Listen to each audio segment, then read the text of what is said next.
Hello, good morning বন্ধুরা। আজকেও সকাল সকাল একটা নতুন ব্লগ নিয়ে চলে আসলাম। চা বিস্কুট খাচ্ছি, ঠান্ডা ঠান্ডা ওয়েদার বলে আবার চাদরটা গায়ে দিলাম একটু।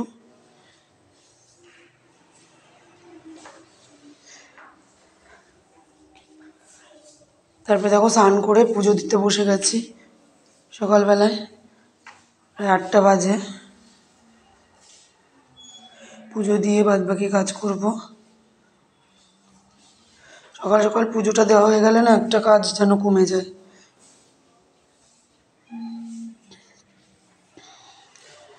তারপরে দেখো টিফিনে আজকে চিড়ের পোলাও করতে বললাম, তাই ওই কাজের কাকিমা আজকে চিড়ের পোলাও করেছে, খেয়ে নিলাম।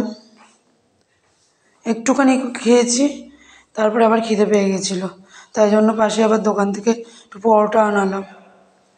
তখন 12টা বাজে, আর চিড়ের পোলাওটা খেয়েছি ঠিক সকাল 9টার সময়, 9টা ঠিক 9:30। এবার সবাইকে দিয়ে দিয়ে আমার ভাগ্যে একটুখানি জুটেছিল।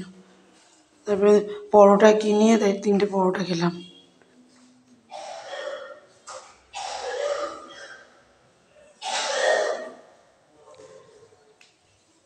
তারপরে দেখো আলু ভাজা করছে, রাত্রে রুটি আর আলু ভাজা খাবো।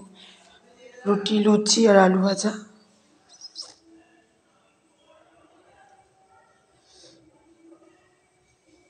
আমাদের রাত্রের ডিনারটা প্রায় শেষ হয়ে এসছে, সবাই খেয়ে নিচ্ছি খাবার। তো আজকের ব্লগটা এই অবধি, একদম ছোট হয়ে গেছে আজকে। তোমরা ভালো থেকো, সুস্থ থেকো, আমাদের সাবস্ক্রাইব করো চ্যানেলটিকে, পুরো ভিডিওটাকে ফুল ওয়াচ করো, লাইক করো, কমেন্ট করো। টাটা, বাই বাই আজকের মতো।